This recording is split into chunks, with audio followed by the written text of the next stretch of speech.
automations so that you can email and text and communicate automatically with your clients, your inspectors, your real estate agents, anyone with your jobs. So go to automations, and here's your settings. You have when a job is scheduled, you want to send a confirmation, right, to your clients, to clients' agents. You want to send a text.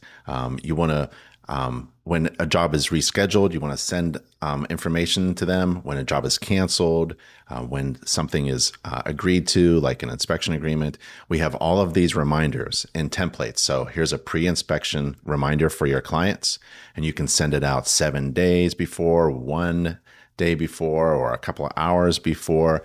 It can all be email or text. Here's my email queue.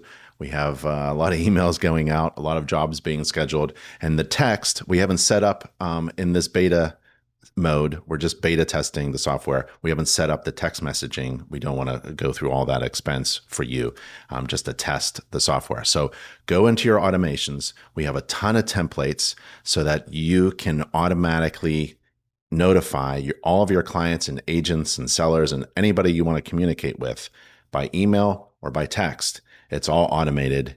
Go to your automations and set everything up.